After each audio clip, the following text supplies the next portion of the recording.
Okay, so welcome to our Thinking Thursday, our regular Thursday group.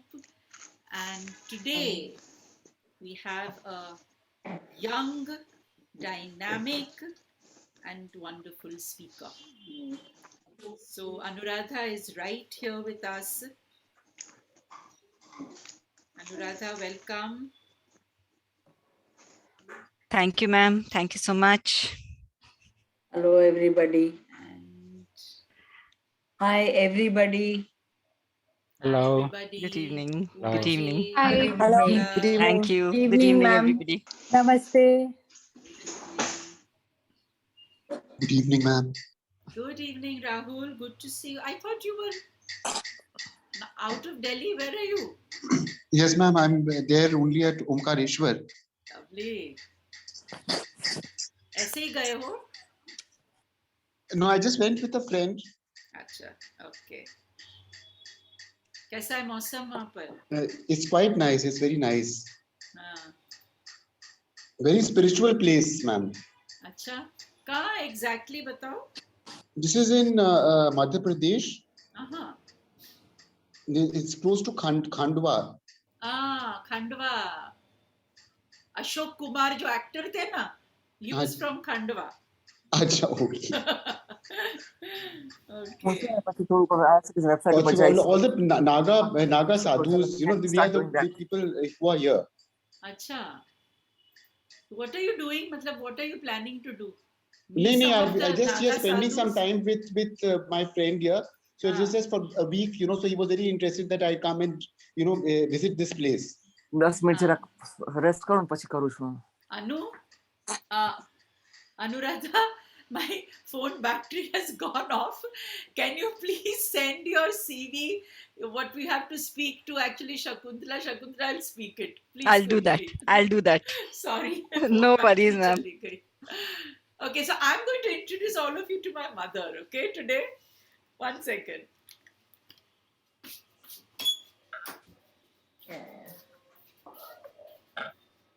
Mommy.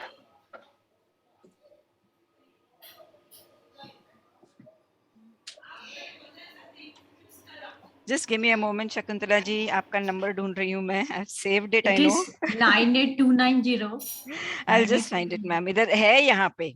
I know it is there, but I'll just find it. जल्दी से ढूंढती हूँ. Shakuntala ji is there. Sit.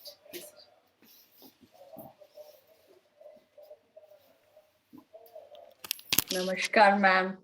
Hi everyone. Namaskar. Hi. Namaskar, ma'am. Namaste. So I told her that come and see our Thinking Thursday people, because she always hears. She said, "Oh, aaj to it is Thursday, so you are going to be busy." She'll say. So that is Varsha ji, mummy. Who Hong Kong gaili na? Radhe Varsha Radhe. ji Radhe. was with us. I stayed at her place. Radhe Radhe. She'll say, Radhe Radhe. That is Trupti ji, I can see your future self. Yeah, that's Shakuntala ji, mummy. Oh, Namaste, auntie. namaste. That's Anuradha. She's going to be our speaker today. Okay. Namaste, auntie. Asha ji, सुबी, बहुत अच्छा लगा aunty आपको देखकर अच्छा लगा one of my aunty Subbarao, he's from Australia. She हमला workshop करे छे. Namrita is there. Rahul is Hello. Hello. Rahul Good to is see also you. one of my students. So everybody is here today. घना બધા લોકો છે. So आपको अच्छा लग रहा होगा देख के यहाँ पे. हाँ, हम कितने सारे लोग कितनी सारी चीजें सीख रहे हैं आपकी बिटिया से. अच्छा है, अच्छा है, अच्छा है. I'm also happy. That's nice. I must I must say that this kind of an environment, the whole platform and the people and the like-minded souls here, Yeah. you never get that in Australia here. There is no such platform at all. No one talks about this kind of material. Everyone is too materialistic. It's good to know. Good. It's a very different experience. Thank you. thank you, Subbarao. I'm glad that you're doing the workshop and you'll continue being with our Thinking Thursday. Okay, bye. Bye, Auntie. Bye bye. Thank you, Auntie. Bye Jai bye. Shri Krishna. Bye, Auntie. So she's actually jumped back from the ICU back in action, actually. How wonderful. How wonderful. Great. That's Decided very to good. stay with her for a couple of days because our cook has gone out, so that's why. Okay, so let's move. Shakuntala, have you got Anu's? Yes, ma'am. Good, good, good. So let us introduce Anuradha, please, Shakuntala. Okay. Hi, everybody here at Thinking Thursday. We welcome the young Anupama here. Anupama is a certified NLP Master Practitioner, trainer, and coach. She is also a Reiki healer. Her journey of self-discovery started 7 years ago when attended a Vipassana course. I think Vipassana course is changing everybody here. She believes she was guided towards NLP by her spirit guides 6 years ago. Working with people using NLP is part of her purpose here. Since then, she has been conducting programs and coaches people become better versions of themselves. She also conducts NLP certification programs for those who wish to acquire the entire toolkit and make it a part of their lives. Wonderful, Anupama.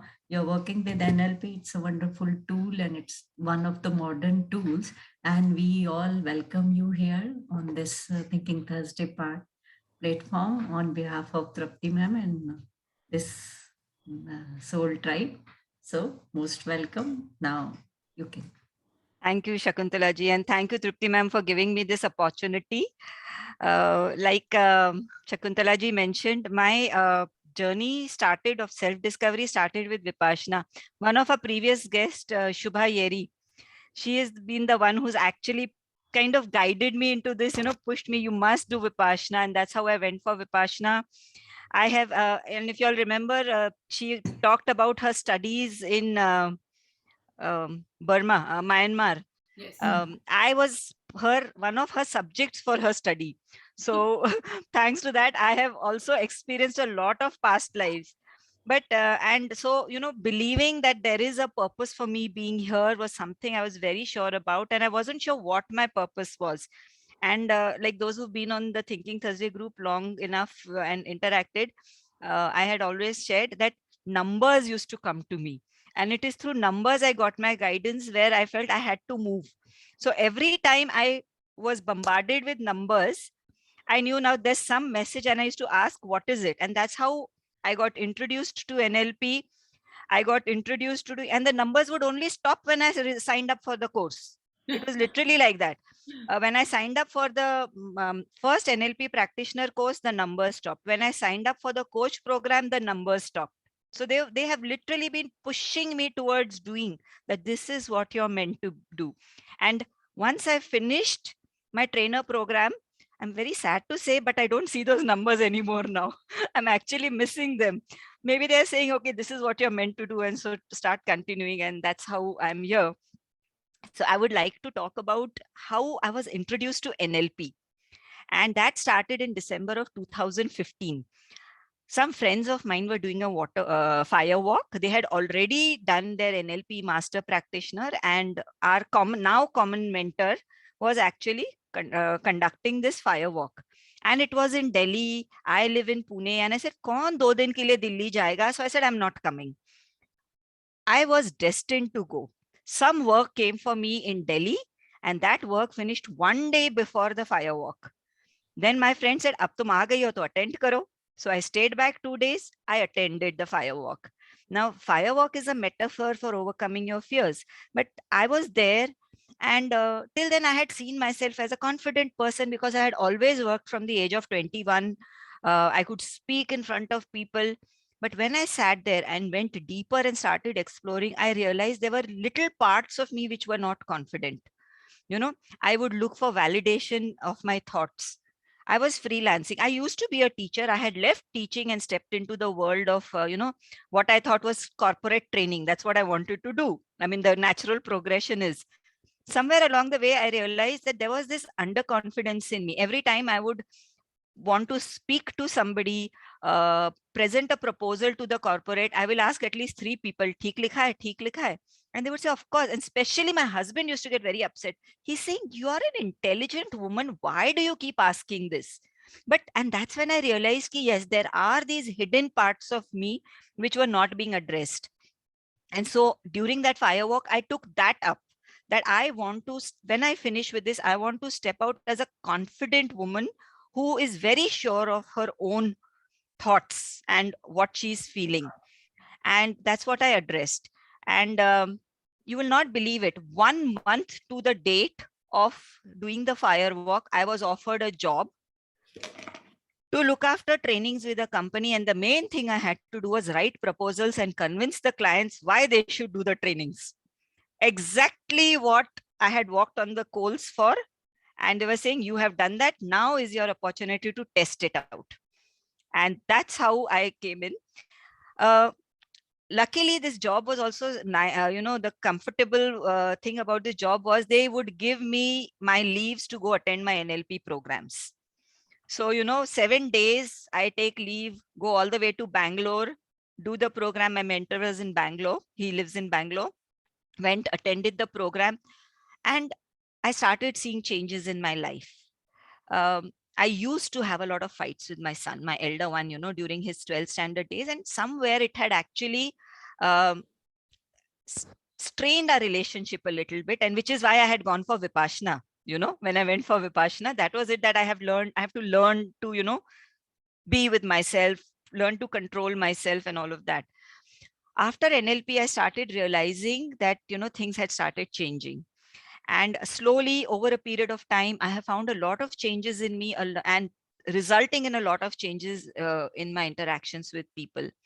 And so that is why I decided to go all the way to the level of being a teacher, where I can help people learn what I and acquire for themselves that which I have experienced. The entire toolkit, like I say, I call NLP a toolkit, because there are so many techniques and processes which we can use for different situations, and actually learn how we want to be. So I'm going to share today what is NLP and how it actually translates into using it in our daily life, right? And especially it's related to our thoughts and emotions. And that's why, the title that we've given, that, let's harmonize our thoughts and emotions, because that's where usually our problems lie as human beings, right? So I will just share my screen.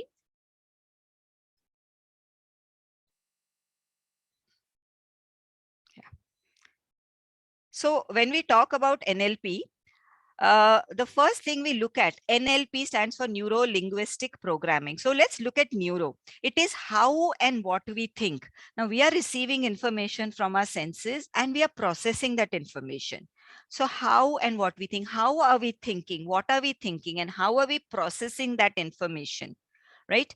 This is what we look at in NLP. The first thing is, how do we receive information? How do we process it? And as we process it, we are using words to process that information. We are describing that thought which is created in our head using certain words. Certain words, we also have some non-verbal responses, and those thoughts are then given meaning by those words. So whatever has happened, we are seeing it, we are creating a perception, and we are giving a meaning to our thoughts using the words that are there. And P relates to programming. We kind of respond to these thoughts in certain ways, and these are unconscious programs that we run, and we get the results that we are getting. Now, we can also actually decide for ourselves what results we want. So if we have an outcome that we want, if we have a result that we want, then we can actually, if we are running a program that is not giving us the result we want, then we can change our program. We can change our mental program, right? So NLP is also known as the art of using the language of the mind to get to the result you want. Okay, I'm going to explain now how this works. Okay, if you just see this, and because that's about how we are communicating with ourselves and with others. So suppose this is a mind. There is some external event, something happens in our surroundings, right? There is something that happens in our surroundings, and through our 5 senses, we are taking in the information of what has happened.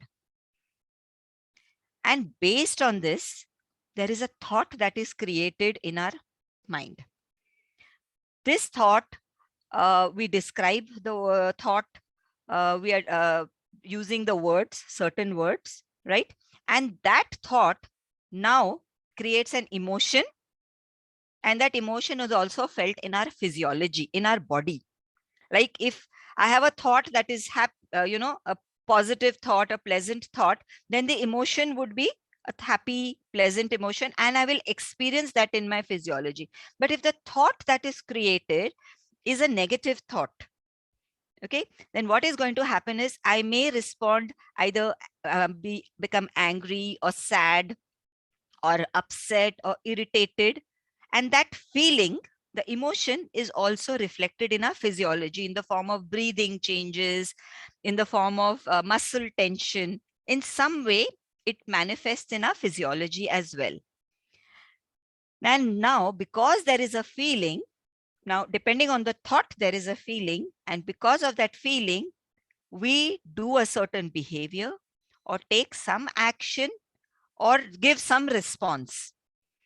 And because of that response, there is a result. The result may be good or bad depending on how we have responded. With me so far?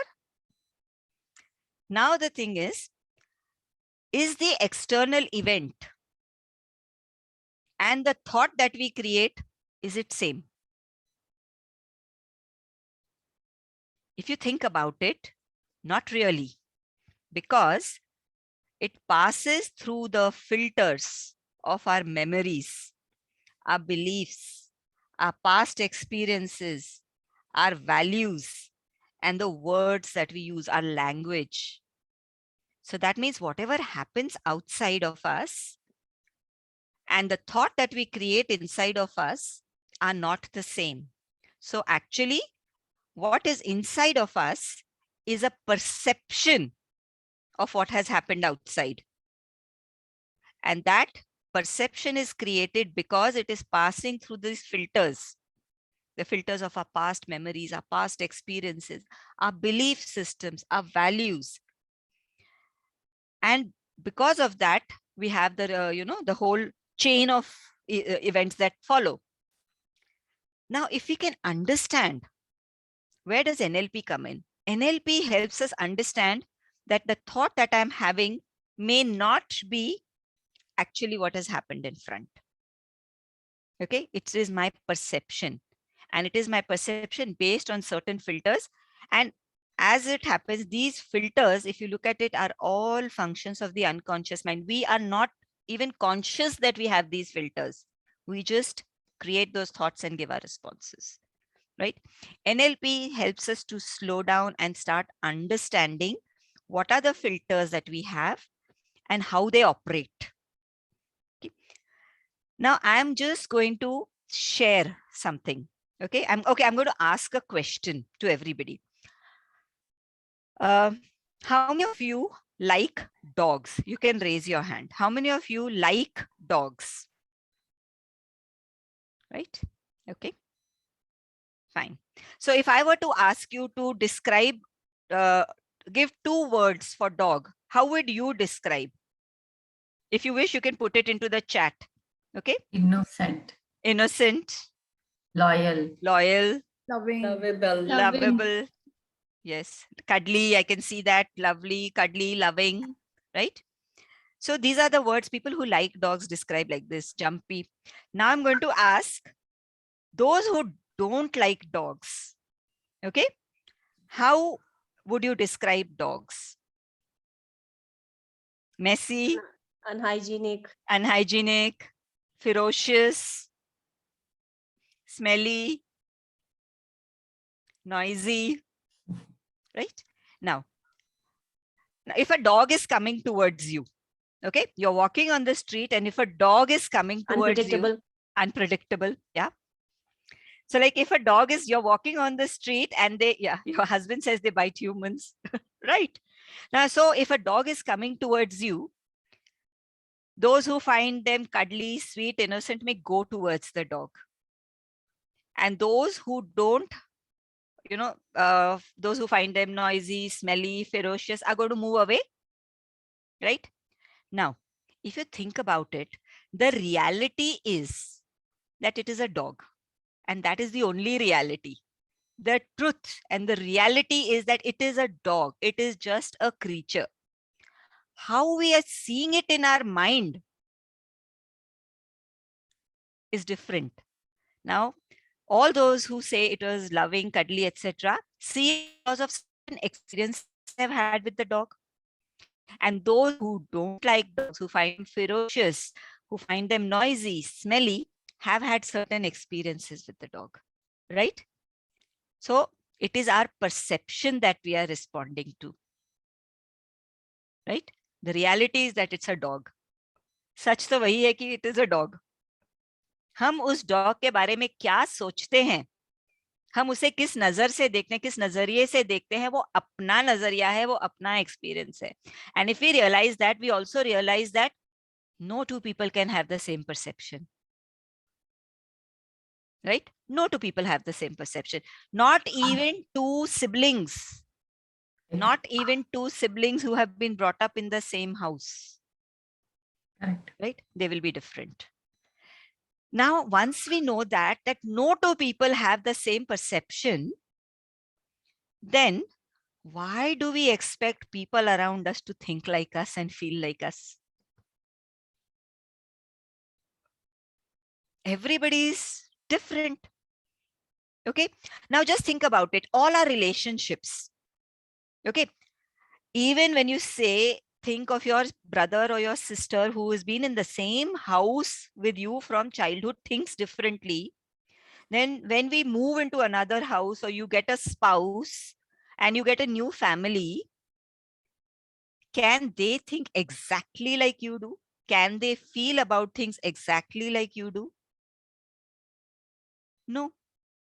Right? Because they are different people. They have had different life experiences. They come from a different set of values and beliefs.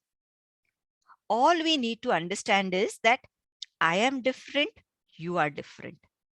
And once we understand this difference, right, that I look at the world from my perception, you look at the world from your perception. Once we can understand, once we can understand this difference, there will be harmony. Because you will start respecting that other person's perception. Because that is right for them, this is right for me. Now, is it always true that our perception is the ultimate truth? May not be. Right? Sometimes it can be. So now what we have to look is that, am I getting the result I want based on the perception I'm holding? I have my thought process, you have your thought process, but because we both are stuck to our thought processes, we may be ending up fighting and we may have a strained relationship, right? Now, if I can understand the other person's thought process and understand where they are coming from, right? Then maybe now my thought might change. I'll give you an example. I do workshops for children, and there was this teenager. I do them for teenagers mostly. And there was this young lady who came to my workshop. She was my niece actually. And she says, why do parents force us to pray?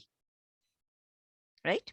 Why do parents force us to pray? So I asked her, when you pray or when they tell you to pray, how does it make you feel? See, I'm connecting to the emotion, right?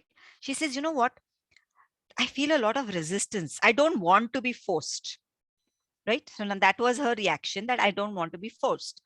So I said, and when you feel that reaction, what happens? She says, I end up arguing with them. So you see, the thought is that they are forcing me, right? They are telling her to pray. So she feels she's being forced. There is a resistance. And because of that resistance, she ends up arguing with them. And obviously the result is that nobody is happy about the whole situation. So I asked her, I simply asked her one question. I just asked her, what would happen if you did pray? She said, it would make them happy. And I asked her, is that important to you? So she said, yes. Now her thought was, yes, their happiness is important to me. So I said, then like if she did pray, I said, and how would they feel? They would be happy. I don't know what she did, but she thought for herself that yes, her important. Now it is possible that now she looks at that being told to pray as doing something that will make my parents happy. Now the thought is changed. It is not something that is being forced. It is an act of love for her. Right? She's had a change of the way she's looking, the perception. That has got reframed. In NLP, we call it reframing it. She's looking at the same thing in a different manner, from a different angle. And that creates a change in the way she feels. Very often I talk to kids about, you are in your room and your mother comes in and tells you, clean the room. Nagging? They call it nagging. My mother is nagging me. There's resistance, there's anger, when you come out. So these are the words that come out, right? If that is, I said, what is she really trying to do? Okay, what is she really trying to do? She is trying to make me learn good habits. And how does that make you feel? I might do what she's telling me, right? So now the question is, and like someone has just asked, isn't that a form of compromise? I'm just saying, at the end of what this change that you make, or a different viewpoint if you adopt, how does it make you feel? Right? How does it make you feel? If it makes you feel peaceful, okay. Compromise is when you are not at peace with this change. You are still feeling that there's incomplete. But if you choose to change your response, if you choose to change your response, right, by maybe changing your thought, I'll give a very, very almost everyday thing that happens in a lot of households, right? The infamous mother-in-law, daughter-in-law arguments, right? One of the people who was part of my programs, she was facing a lot of trouble, a lot of issues with her mother-in-law and her sisters-in-law, especially after her husband passed on. She felt like she was insignificant in the house. And because of that, what would happen was she would get into that, that negative state of mind, depressed. मुझे तो यहाँ से भाग जाने का मन करता है, यहाँ नहीं रहना, अपनी इज्जत नहीं है यहाँ पे. That was it. But she also realized she really can't let it go, leave and go, because she has children, and that is their home. I mean, they have a right to be in that home because that is their father's home. So, and she says, मुझे देख के मेरे बच्चे भी बहुत दुखी हो जाते हैं, because naturally if they see the mother crying, it's going to affect the children. So actually one of her relatives asked her, you have to join this program, and she joined the program. And so when she joined the program, over a period of time, because generally, because nowadays we are doing a 1 month, weekend to weekend program, it's a 1 month program. So people saw, her group saw from the first program to the last one, her body language had started changing, because now she was just beginning to understand, to look at things differently. And she realized, unko kuch bhi chalne do. How do I want to be? They are not changing. How am I going to respond to that? Do I want to continue crying, or do I want to become stronger? Now, if you realize, in her initial thought was, main bechari, main insignificant, I don't have any respect. And because she was having those thoughts, she was responding to those thoughts. She would feel sad, she would feel miserable. Her body used to hunch. She used to sit like this in the call. When she started, pura body shrink hoti thi unki. And then obviously the response was she would cry, she would, feel sad, she might even, वो होता है ना कि बहुत होने के बाद shout back or something like that. But all of this was, the result was that इज्जत तो मिली नहीं. That did not happen. That did not change. Result was that her children were feeling miserable. When she started deciding, you know what, let them do what they want, I am going to be stronger. Now that was a change of thought for her. I am going to be stronger. Whatever they do, I know I am better than this. Now, when that thought she started getting in, and we also used, there are certain tools which help her connect to her confidence. She was a trained architect. Imagine a trained architect giving into, somebody who is, she's a professional. She's managing her husband's business. Like in ghar aake she forgets, all that strength that she had. A woman who manages her husband's business comes home and forgets who she is because of what's happening. We helped her connect to that strong woman who's managing the business, that woman who is educated and who has worked, that confidence that she has at the workplace. When she could connect to that, she started feeling stronger and confident inside. And as a result of which, her responses started changing. So she says, unko jo karna hai kare. I am at peace inside. I am happy. She even went for a vacation with her kids without asking her, mother-in-law. She took her kids, went to Ooty for a week, had a good vacation and came back. She's saying, I'm now taking my own decisions. I don't ask. I run the business. I will take my own decisions. I want my kids to be happy. And in that vacation that she took, she and the kids connected on a different level because they were now seeing Mama change ho gayi hai. Right? So this is how NLP can actually help us. If you recognize what's not working for you, it is the thought, it is the feeling, and ask yourself the question, do I want to continue being like this or do I want to change? And when you say, I want to change, what change do we want? So in NLP, we always say there is a current state and there is a desired state. You need to know what is your desired state. How do you want to be? This is where I am now, and this is where I want to be. And NLP will help you cover the distance. Right? It helps you understand how to make that change.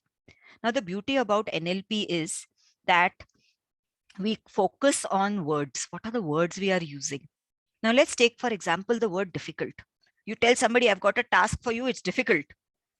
Automatically, that person is going to start feeling, oh my God, it's like going to be task, bahut bhari kaam hai. They'll start feeling that tension even before they start. But if you tell them, I've got a challenge for you, they might be, bring it on. You see, just a change of words. How we are using words can help us change our responses. Right? So we start becoming aware of the words we are using. Once we start becoming aware of the words and the impact those words have, right, on us and on others, we can start becoming aware of how we need to change. I'd like to do a little activity with everybody so that we understand the impact of the words. Okay, can everyone just put their screens on? Whoever it can put the screen on. If you all can just put your screen on. We are going to do it's a very simple activity. So have you seen how, have you seen in the gym, they do those, what they call the bicep curl like this? You're picking up those weights, dumbbells, and we do what we call the bicep curl. So can all of you just imagine, close your eyes and just imagine that you are picking up a 2 kg bicep curl and you're doing this. Okay. 2 kg, not very heavy. So you can pick it. So just see yourself doing the bicep curl, right? Okay. Now I'm going to ask you all, just close your eyes. Think of a time when someone said something hurtful to you, not very hurtful, but it still sometimes when you think of it, thoda bura lagta hai. It just kind of feels bad. And now I want to go back to that time. Close your eyes, go back to that time, see that situation, the people, the setting, Hear the words. Hear the words that were being spoken. And feel the feeling that you had then, and as if it's all happening right now. It's happening to you right now. Just kind of bring that experience back. And as you see, hear, feel that experience as if it's happening right now, I'm going to ask you to just pick up that 2 kg dumbbell. Yeah, you're experiencing that feeling that you felt, and pick up that 2 kg dumbbell and just lift it. Yeah, do that a couple of times. And now just set that dumbbell down. Open your eyes and just give your body a shake and shake off that feeling. We don't want that feeling. Just shake it off. हाथ को ऐसे झटका दो, shake off that feeling completely from your body. Right? Okay. And now I want you to think of a time when you did something fantastic. People praised you. They were showering you with love, affection through their words. Right? Close your eyes. Go back to that memory.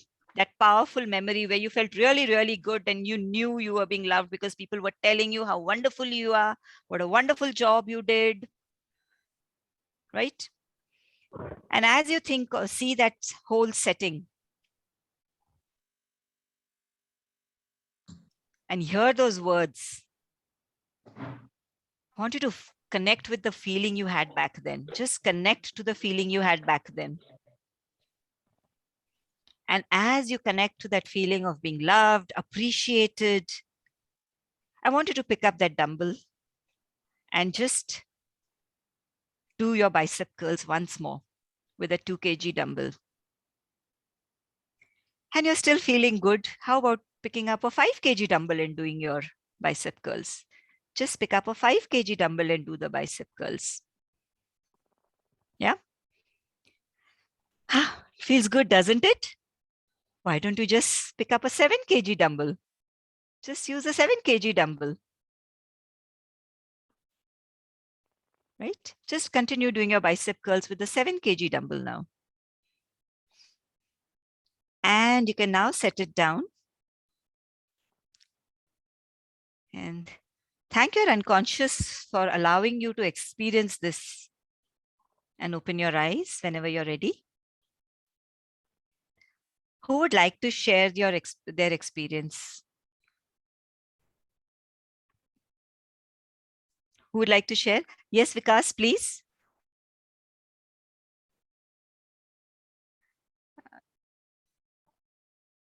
You have to unmute first. Yes, Vikas, you're on mute. You'll need to unmute.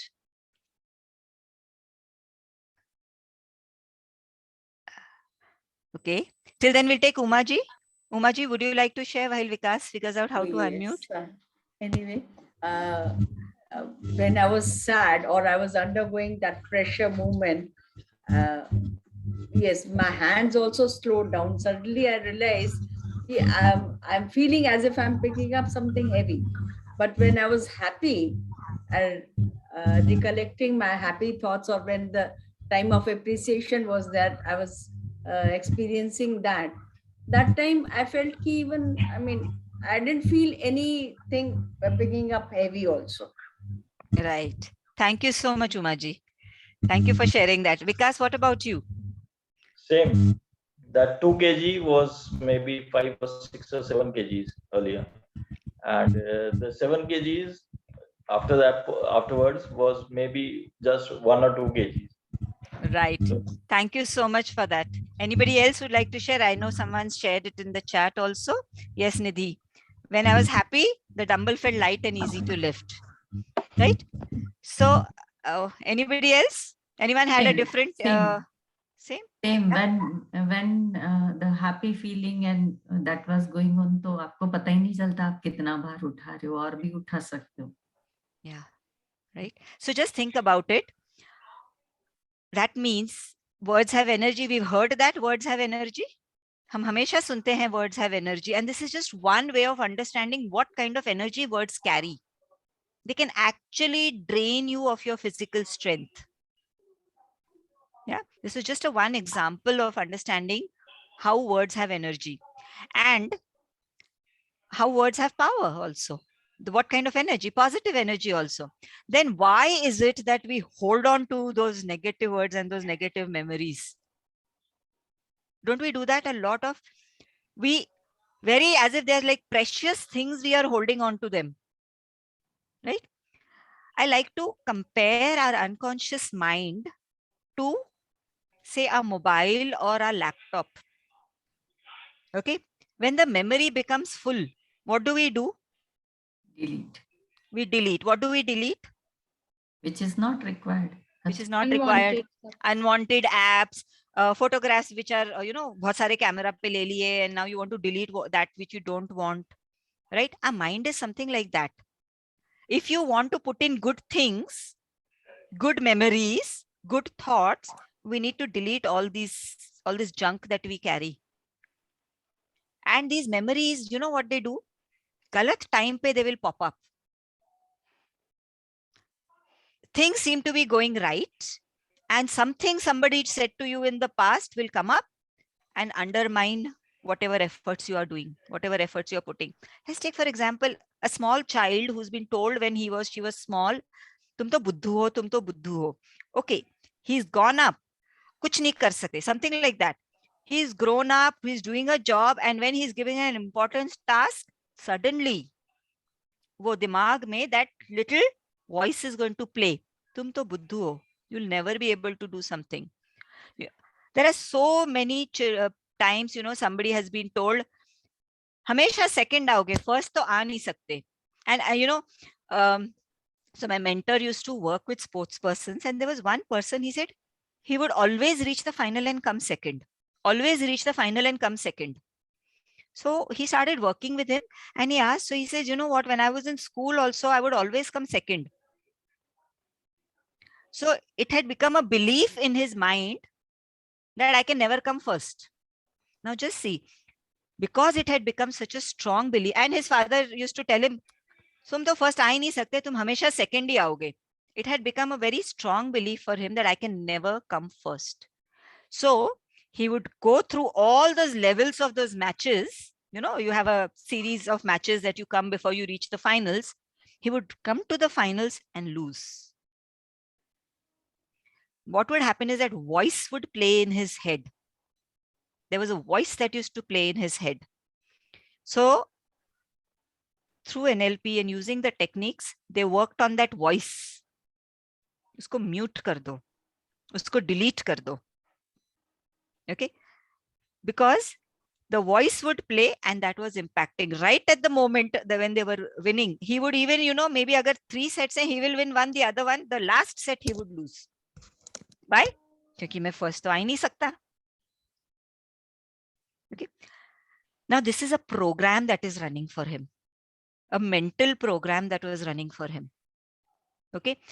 When he started realizing that this was a mental program, and he didn't even know this was a mental program running for him, it's through, working with him that he became aware of this mental program. And then he said, no, you know what, I can't afford to do this. I need to change it. And they worked on that. And he managed to. And then he thereafter, whatever he did, he could win. One or other. It's not that every time he didn't start winning all the matches, but at least he wasn't always losing the finals. Right? So this is how, you can actually start understanding how to change your mental programs. Right? The call of the numbers. Yeah, we'll do that, Zora. Please, we can talk about that anytime. Right? So we have these mental programs that we run. And if we become aware that I have these programs, then I can work on them. Problem is most people are not aware that they have programs. Okay. And that comes through a lot of questioning, answer, question yourselves, question your thought. Where is it coming from? Is it something I have seen, or is it something someone has told me? And then we can work on that. And we also say that every experience has a structure. When we are talking about a structure, that means just like we took this experience, there was a visual element of that. There was a sound element. There was some voices, sounds associated with that memory. And there was also a feeling associated with the memory, right? Especially if you're talking about memories that don't work for us, there is something. So every experience has a structure. Now, if that experience is working for you, we keep the structure. If it is not working for you, if it's a bad memory or a bad experience which is affecting the way you behave in your everyday life, then we can actually break the structure using the tools that we have in NLP, right? If you want a game, I can take you through experience of that, right? I would like you to think of a memory which on a scale of 10, okay, 10 being it's a bad memory or something that makes you really feel miserable, please take something which is on a scale of 5. Okay, so it could be a chota argument or a minor irritation. I don't want to take, because there are a whole lot of us, we don't want to take something that's very deep or, very traumatic. So let's take something that's at a 4 or 5. Okay, that feels at a 4 or 5 in terms of how bad it makes you feel. Really requesting, don't take something at a 10 right now, right? Because otherwise then I would actually have to help you bring it down, right? So can everybody just take something which is at a 4 or 5? And what I would like you to do is think about where you're placing it and one word that you would use to describe that experience, right? So again, may I request you to just close your eyes and think of a memory which is at a 4 or 5. You can decide, is it a 4 or a 5? Think of a memory which doesn't make you feel too good when you think about it. There is a little something that bothers you. And if you can think of that one word that is associated with it, keep that word in mind. Yes, thank you. Yeah. So keep that word, keep that in mind, and keep a number. So that word on a scale, like if you say it makes me irritated, on a scale of 10, how irritated do you feel? Is it 4, 5, 3? Think of it that way. So describe that and keep it. Yes. Thank you, Veenaji. Right. Now, I want you to, as you're thinking of that memory, I want you to see that setting again. Okay, you're in it, there are other people associated, or there is a certain location, see everything that's there in it. And as you see yourself in that setting, I want you to hear any sounds that were there. Maybe there were words being spoken, maybe there were some sounds in the surroundings. Just want to hear all those sounds as if they're happening now. And as you see what's happening and as you hear, just connect to the feeling that you had back then as if it's all happening right now. And as you connect, as you see, hear, feel, and as if you're in that memory,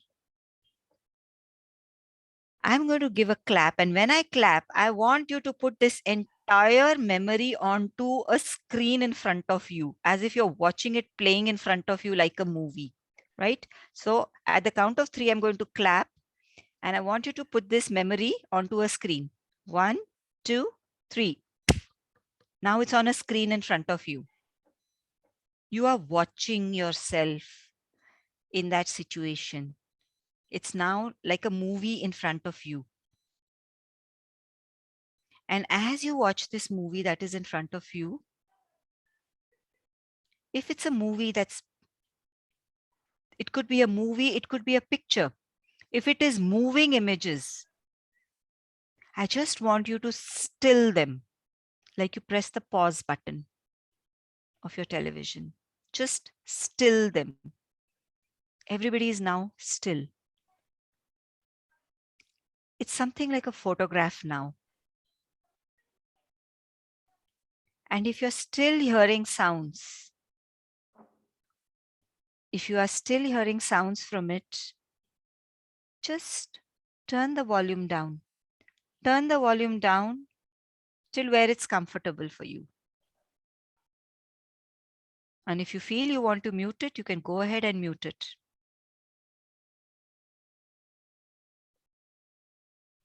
And this image, which is now like a photograph,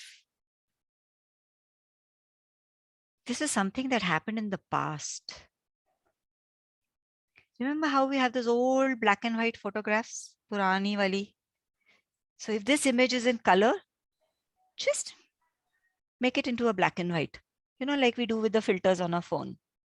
Black and white kar do usse. Just convert it into black and white. And now it's a black and white image in front of you, like an old photograph, because it is from the past. Now just imagine it's still there in front of you. Would you like to make it smaller? Just make it smaller. If you want, you can push it a little far away. Push it far away enough to make you feel comfortable.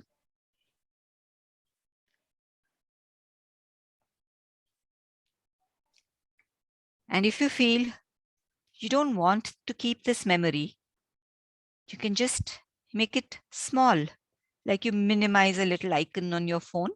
Make it small. And as you make it smaller, make it small enough to hold it in the palm of your hand.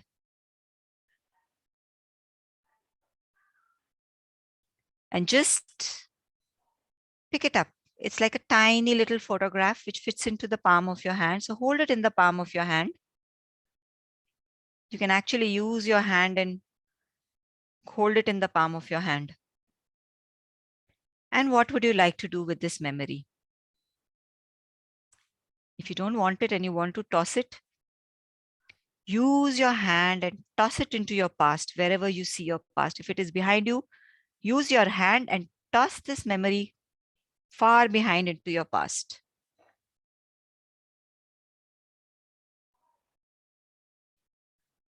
And just check that feeling which you had initially felt.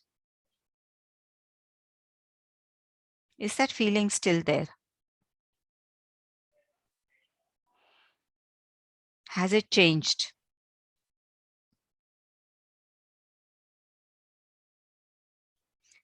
And thanking your unconscious for allowing you to make these little changes. You may open your eyes.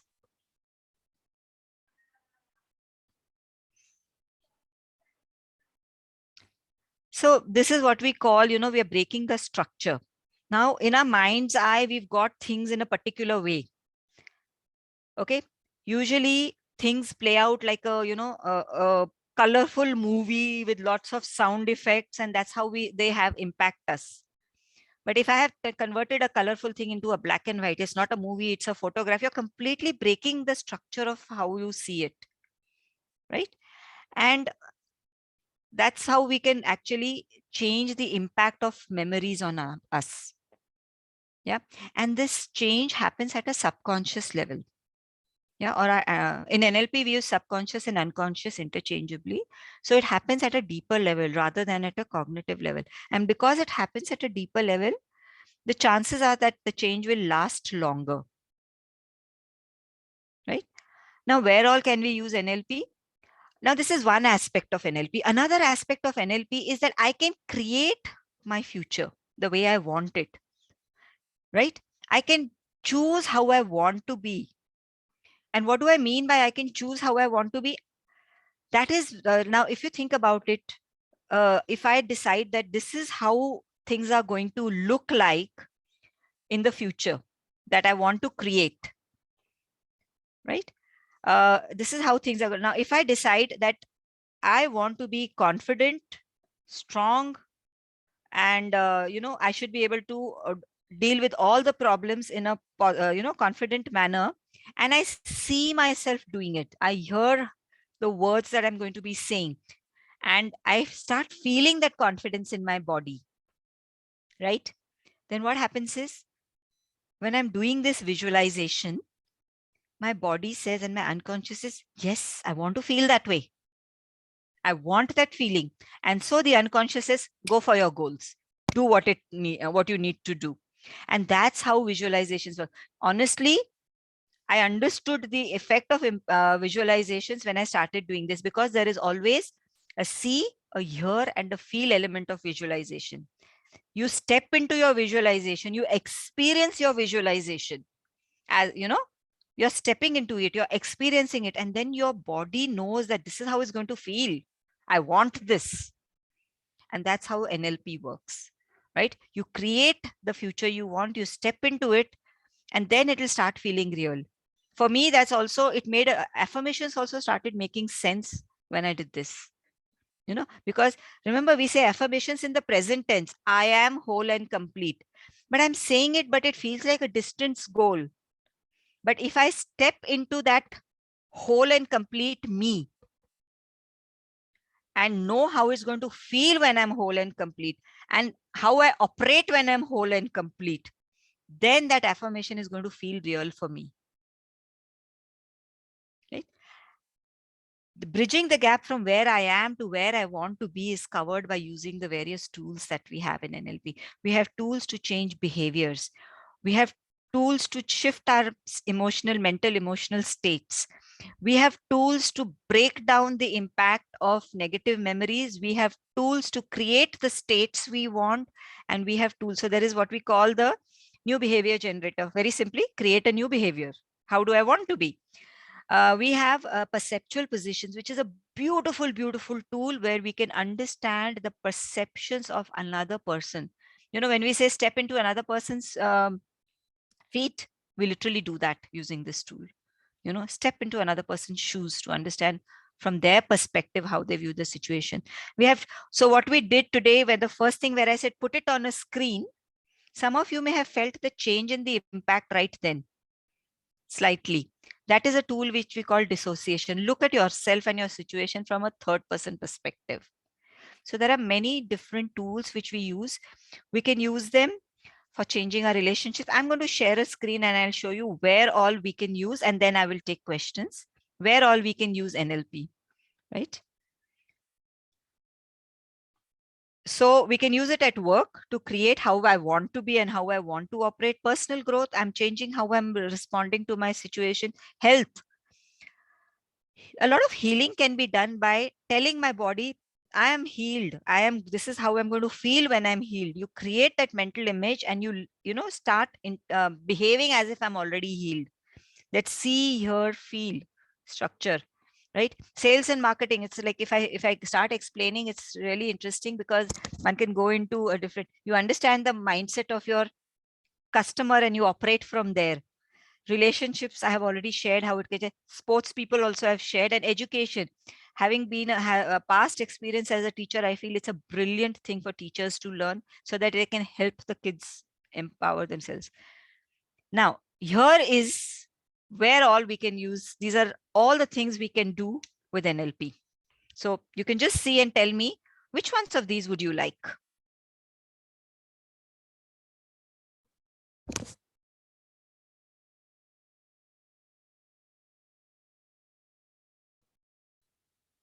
Which ones of these would you like? Clear allergy. Transform negative thinking patterns. Transform negative thinking patterns. Allergies, yes.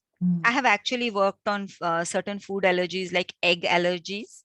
Yeah, allergies for me too. Yeah. Yeah. This is something, one can use because we start connecting to ourselves. We start connecting to ourselves. We are telling ourselves you have the power to heal. Create and achieve goals. Yeah. Yeah. Create and achieve goals. Remove fears and phobias. Remove fears and phobias, because fears and phobias are actually, they're just a creation of the mind. It is, again, like we said, a perception. The reality, like we talked about the dog, the reality, it's a dog. I see it as a ferocious dog. If I can slowly work on that and then start seeing, okay, it's a dog, I can be wary of it, but I don't need to be scared of it. That would help. So these are also identifying limiting beliefs and change them. Yes, because once we start working on our limiting beliefs, once we identify and work on our limiting beliefs, it's when we clear out those limiting beliefs that we can install new beliefs that work for us. It's like clearing out the things we don't want and putting in things that we want, right? So we can identify negative belief, remove the limiting beliefs and create new empowering beliefs. Overcome unhealthy habits. Overcome habits, yeah. The habits that are not useful for us, right? If you think about it, at some level, all of these are important. At different times, I may need a different thing, a different goal. I would say, like I said, NLP is a toolkit.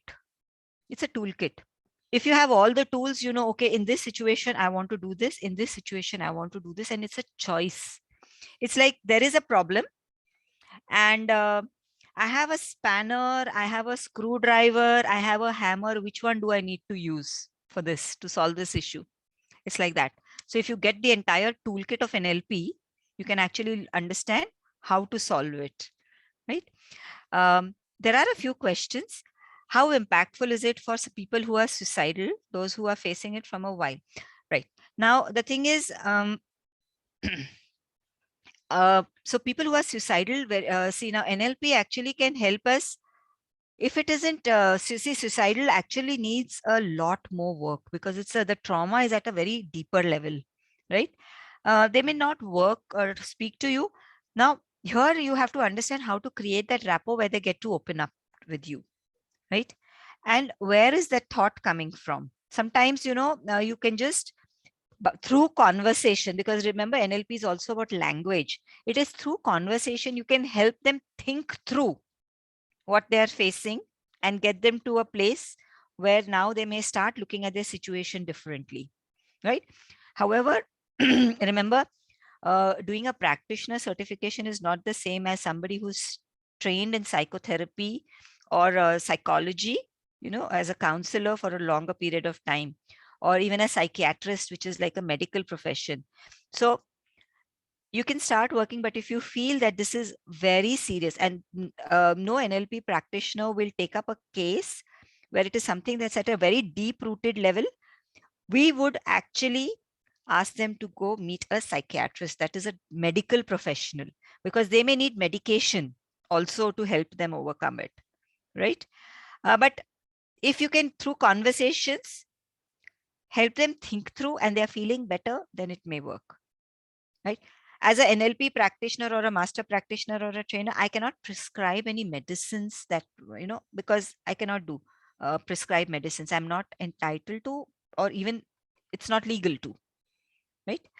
It can, but it can, you can help people feel better about themselves if they are not at entirely that level. People who are undergoing depression, and sometimes people are told they are undergoing depression, it isn't. I was sent, someone was asked to come to me and speak to me about depression, and it wasn't a depression. It was, now what happens is someone is sent to you saying it is, you know, a parent sends a child, you know, or maybe even a early 20s child, that my son has depression. I had a case come to me like that. In fact, I had 2 cases come to me like that with young adults, and it wasn't depression. It was about self-image, failed relationships. So when you actually, so the key is in getting that rapport where they open up to you and start talking. And then once you understand what the problem is, then you can help them think it through. If you need to use a tool, you use a tool. If it's just conversationally, because a lot of NLP is also done conversationally, right? If you can do conversationally, then you help them, you know, by asking them the right questions, help them look at things with a different perspective, which can also help them. So actually these 2 cases which came to me as depression and anxiety were not cases of depression and anxiety. One was about self-image and the other was about a relationship gone wrong, which, because it has a relationship gone wrong, the behavior that was being manifested was depression. And what the parents were seeing was a depressed child, because they had not been able to connect to the child to speak to them about it, right?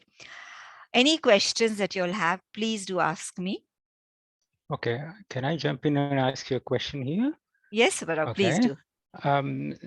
The thing is that back in India, I was, you know, as parents didn't know at that time, they were not aware of all these psychological effects on the mind. And you hear things like, "Are tum to buddhu ho," and that Right. they say it with very impactful way. Like if I translate that sentence into English, it's like saying, "You're so stupid." That is so, they were, because they didn't know that that's going to have a negative impact on the child and his growth. And the kid is taking that literally and is withdrawing or show some withdrawal symptoms, or basically not growing to the full potential he or she would have. Right. Here in the Western world, things have changed now. Teachers, you said you were a teacher at some stage. Their teachers are not even allowed to use that word. They can't say that. But then I've seen kids growing up through primary, through middle school, and the primary, when the student does something, in math, something, oh, that's wonderful, good job. You see, that is how you give the feedback and encourage, or it kind of, they think that it's going to motivate. But after a couple of years, as they come to the senior school, they realize that mathematics is tough. It's not like primary school maths. You're doing calculus, integration, differentiation, some sort of a advanced math, and they are falling apart. And we have created in this student, I mean, the teacher or the parents here as well. Here, they simply encourage everything, and oh, that's wonderful, yeah, that done well. But the thing is that creates a false impression, a false into this student. As they are growing up, they realize they are not good. There are others are well ahead, and instead of creating that falsehood, what I'm saying is, have you come across situation? This is falsehood is one thing, and then bursting in the negative way, suppressing the student is another thing. Two different aspects. How about a middle ground? Have you come across situations where, say, let me take as a parent, okay? Sometimes I talk to my kid and say, that was stupid. Why did you do that? Right. Okay, or frustration, it's an ongoing thing. Sometimes, you say, it comes come out. on. Yeah, and that was stupid. Why did you do that? Yeah. Okay, and then later on, I know that as a parent, you shouldn't say that, because that will create a deep psychological scar in the mind of this child. This is not true case. I'm putting this across. At the same time, these days, parents are very well aware of these things. Words have power, that strength, it go piercing into the mind, and they create that kind of a stagnation in the child's growth mentally. So at the same time, if the parent said, nah, that's okay, that was a mistake, that it should be done this way, but then attempt it, oh, now you are able to do it. Okay, so you can do it, but if you can't do it, don't worry about it. You can do other things. Maths is not the only one. True, absolutely right. You can go and do sporting, or there are other avenues you can do that. This kind of thing, being truthful and honest, saying that was stupid and you can't handle that, you couldn't handle that, it's going to be difficult. But at the same time saying, oh, well, try this, give it a go. And if you think that you can't do it, don't worry, do something else. Okay, right. there are other ways, other opportunities. Where So will that child grow when in the later stage? Are they still having those deep scars about, nah, I'm not good at this, I'm not good at this?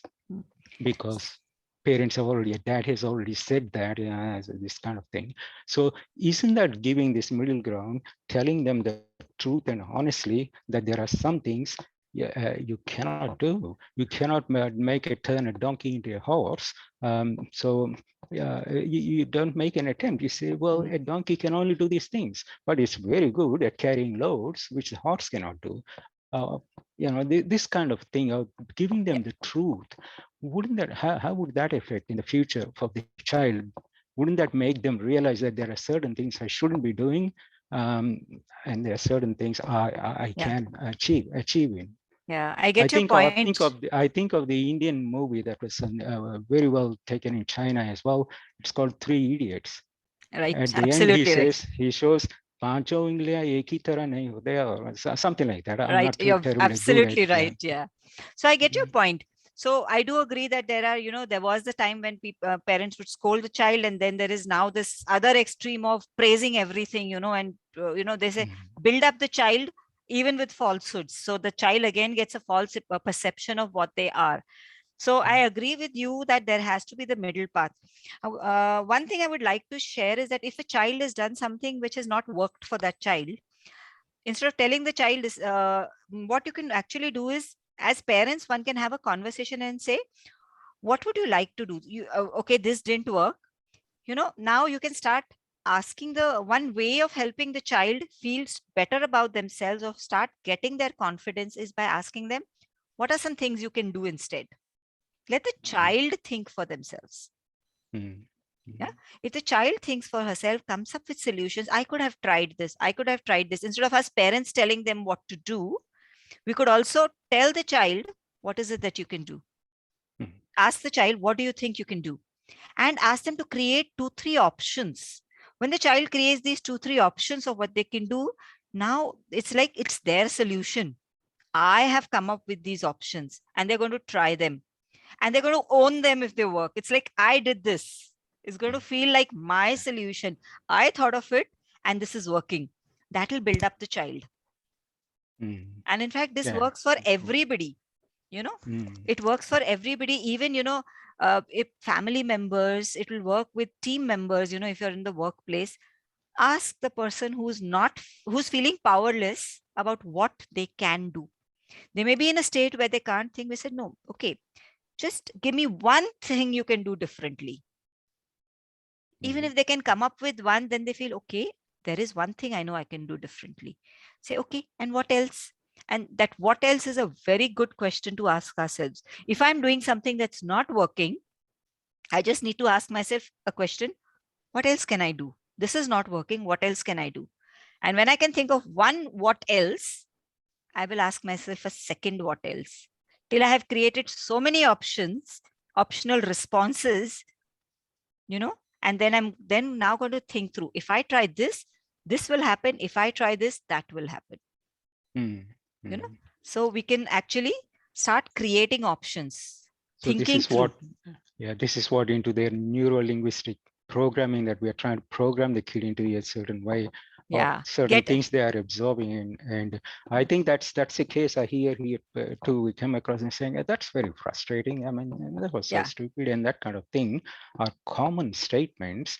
But immediately, if the parent is aware and immediately corrects themselves, saying that, oh, I didn't mean that, but no, you could do it well. You could do it the other ways. Try it out, or something like that.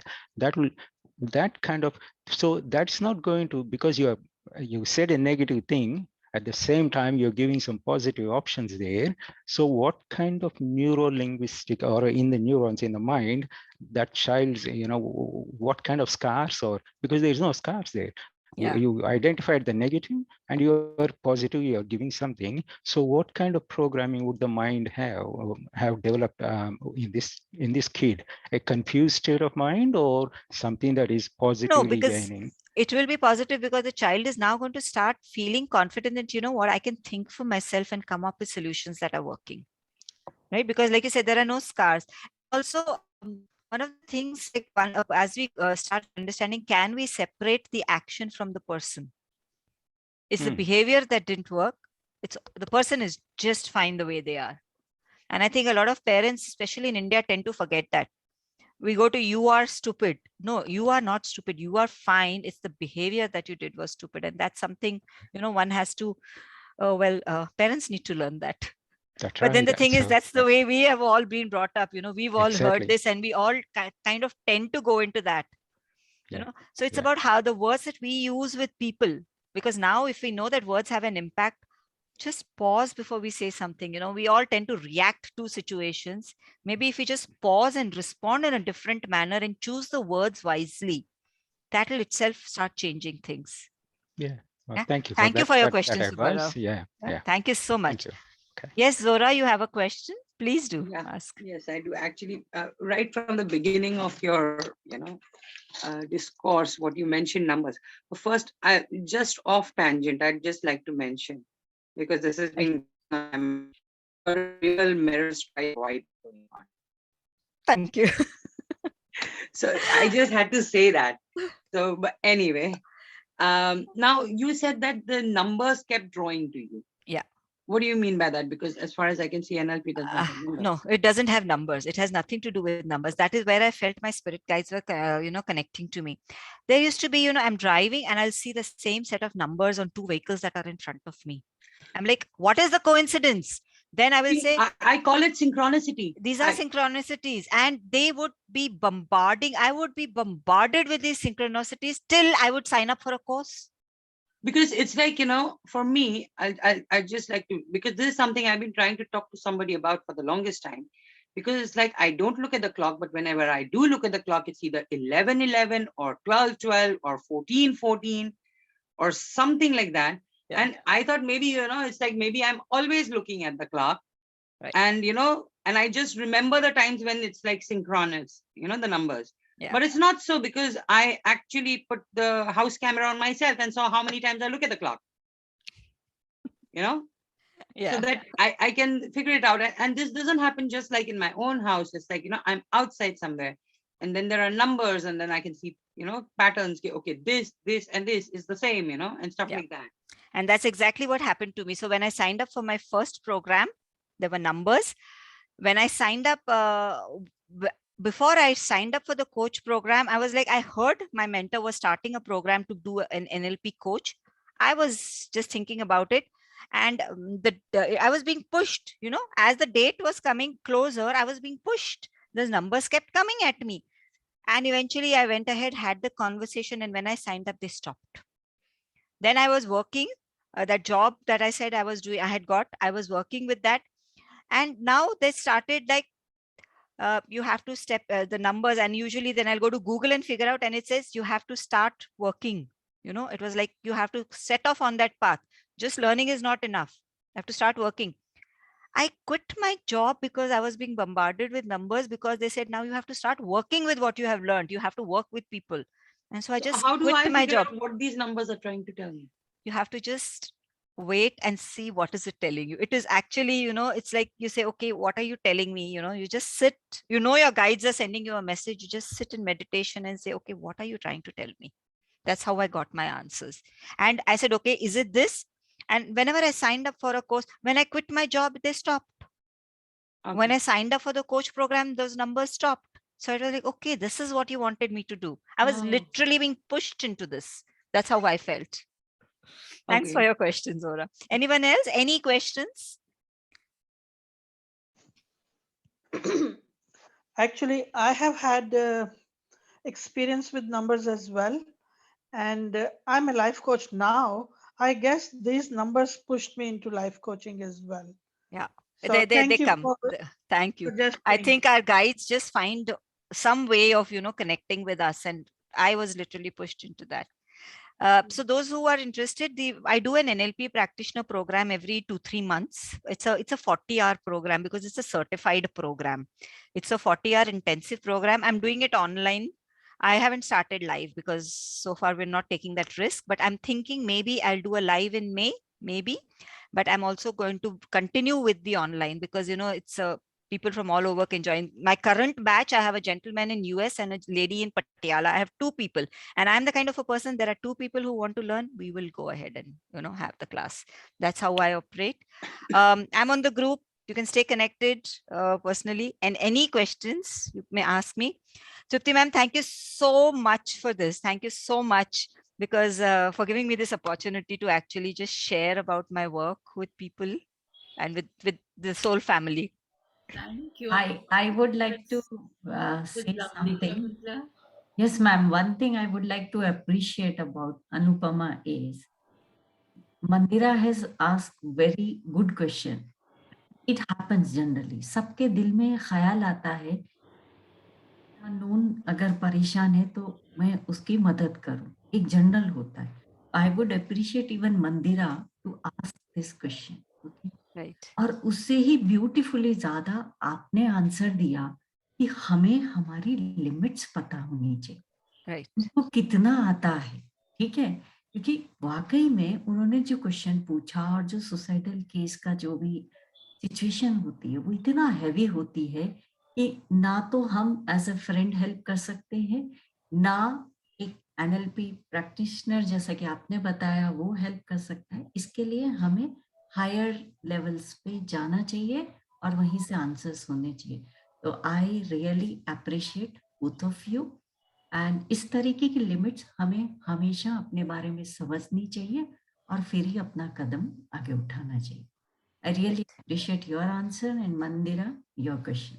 Thank you so much, Shakuntala ji. And Thank it you was a so much. wonderful session, Anupama. Thank you, Thank Anupama. you I so think much. I'll get in Thank touch you. with you. Thank you so much, Thank you, Zara. ma'am. Yes. Thank you. Thank you, I got my Mandira. answer. Thank you so much. Thank you, Mandira. Thank you so much. Thank you very Thank you, much. Thank everybody, you. for being Thank here. And you. thank you, Yes, ma'am. Anupama, my dear. Thank you so Anupama, much. thank you so And, much. Thanks, please Nidhi. Lovely to listen to you reach out to and follow Anupama it. if you want to learn Yes. NLP, if you want to Yeah. Yeah. have any counseling from her. She's a wonderfully gifted person because she's been led to this. I truly believe I have been led to this. Truly believe. इसीलिए मुझे कोई भी पूछता है, I'm waiting, you know, I have had people come to me before the lockdown started. There was a lady who approached me. Can NLP help the girls in our school? She works for a government school here in Pune, you know, the corporation schools. And she said these girls are, they face a lot of sexual abuse at home, you know, in their localities. But I went, I met up with the teachers, I had conversations, but lockdown started. And I've been feeling so miserable that I couldn't reach out to those girls because of all the restrictions that came up. And I was just thinking, I hope these girls have survived these 2 years, you know, in a better manner. And I say, ki, I feel I get guided to the people who need me, you know. So like this lady suddenly approaches me, kahin se suna, pooch liya mujhe, and I'm just waiting. I connected with her. I said, jab aapke school khulenge, tell me, I will come. I will spend once a week, I will spend a couple of hours with those girls and help them in whichever way I can. So I'm just looking for opportunities like this. I have had somebody join my course और मैंने उसको she couldn't afford, a lady going through a divorce, having a terrible time. I said, तुम मुझे सिर्फ certification का पैसा अभी दो, बाकी as it comes, because I felt she needed it. वो एक होता है, you know, I just kind of, how do I this, I just wait. मेरे को वो बता देता है, you know, our guides tell us क्या करना है. Like she needs it, let her do it. That lady paid me back. चल करो वो सुई गई थी पाछे. Anupama, I think Yeah, I think we've even taken quite a bit of time. yeah, no, not at all. Even the way you have presented it, you know, very clear. Whatever you said was one thing led to the other. So I think a lot of clarity has come about NLP to everybody here. And like I said, reach out to Anupama. And like I always believe, you know, you should start the year by learning something new. Begin every year by learning something new, something that you know but you want to know better, or something that you don't know, you know, because I think there are so many gifted mentors in this world that एक life कम होगी हमारे लिए if we have to learn so many different things from so many people. So thank you all for being here, and our Thinking Thursday is getting better and better as the months have gone by. I think Varsha ji, I'd like you to say about our regular monthly feature that you have decided. Please share it with the group so that even the recorded version on YouTube, people keep listening. So more people can join in for that. Please bataiye. I was wondering whether we can, you know, do a Bhagavad Katha every month. The last, of course, we can't do it every week. Definitely, there are other speakers. So, but then we would like to, if we can do at least once a month. So maybe, you know, the last Thursday of the month, if we can invite, everyone has met this one, Dr. Vinod Sharma ji, the Ayurveda Charya. Yes. So he does Bhagavad Katha in ISKCON's temple over here. So, and he does it actually bilingual, because, you know, when he reads it and he explains, and then, you know, there's an interpreter who, you know, translates it in Chinese. So they do it bilingual. But then, of course, in over here, we can just ask him to do it either in Hindi or English, whatever is comfortable. And he's more than happy to do it. So I just wanted to ask for that permission, if he can do that. Absolutely. मैंने कहा कि इससे बढ़िया कोई बात हो नहीं सकती कि हमारे platform पे somebody keeps coming every month and giving us these gems of wisdom. और क्या चाहिए हमें, है ना? So Varsha ji, thank you so much. And of course, Vinod ji has been with us now. He's given us 2 talks on Yes. Ayurveda, and it was so enlightening.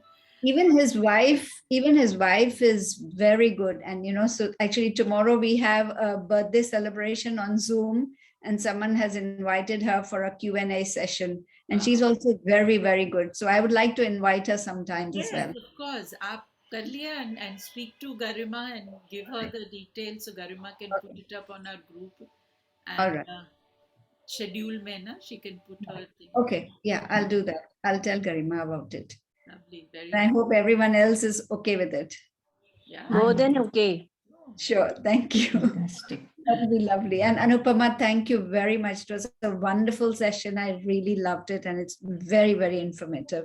Thank you so much. You have missed coming to my sessions a couple of times last Yes, time. When I did. And you know what? I'm so thankful to you that you reminded me. Actually, I was in another session and it just finished, and I was just thinking, okay, I think I should go to sleep early. I totally forgot it was Thursday today.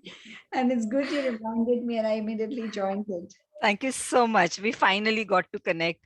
Varsha Yes. ji has been signing up for my, I do like a monthly session, where people can just come and listen about what NLP is. I've been missing it Last out. 2 times she has been signing up and she's missed it. And Yes. so happy that you could do it right from where we started connecting actually here on this platform. This Yes. is where we connected from. Absolutely. I'm so happy. Really, this group is growing in leaps and bounds. I know. सोचा न था कि ऐसा कुछ होगा जब हमने start किया था, but I think everybody has come together and contributed to getting speakers, and it's been so amazing. We've not had a single Thursday except for when I go off for my retreats, but otherwise we've not had a single Thursday where we didn't have a guest speaker. I think it's been 2 years, more than 2 years. More than 2 years. Yeah. So, Started June yeah, 20. Japanji, I would like to suggest one more thing. If after every 2 months, or at least once in 3 months, let's have a party. Like, have some game. Varshaji and her party spirit. Absolutely. Varshaji, I agree. Once in 3 months, we have a party. Once in 3 months. I still remember your birthday last year, but then this year, of course, we couldn't, not this year, I mean last year, but then the year before that, we had a birthday party on Zoom. It was amazing. We really had fun, yeah. So I've missed that birthday party, so I'm looking forward to it. Yeah, and we of course had the Sangeet. I mean the what to say, Bhajan Sandhya. Yes, Yeah. that's right. When we Raj finished Shri our head of Bhuva. Samastiti. Yes, that's right. It was amazing, just amazing. The Bhajan Sandhya was so great. I think Varshaji, we'll get everybody to plan the game so you and me can enjoy. All the others can plan the game. All you people are just holding on to us, no? So together, Varshaji sending us all these, no, religious spices. Ma'am is already there for everything.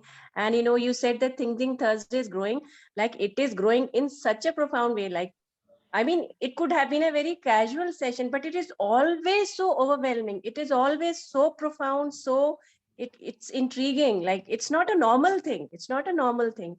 So, I mean, I have been missing few since like few months ago, but every time I feel so guilty. Why did I miss it? So this is like a blessing. Every Thursday. I look forward to every Thursday. And I love to connect with all of you. It is always much, much, much more than what I expect. Much more. Yeah. Thanks to everyone. It's a process of learning. We want to give more. See, the key It's a is process that of learning at this age. you want to receive more, people will give more. Aisa hai. Yeah, absolutely. Chalo, very nice. So Thank you so much. Anybody who's missed it, catch it on YouTube. We'll be uploading in the night.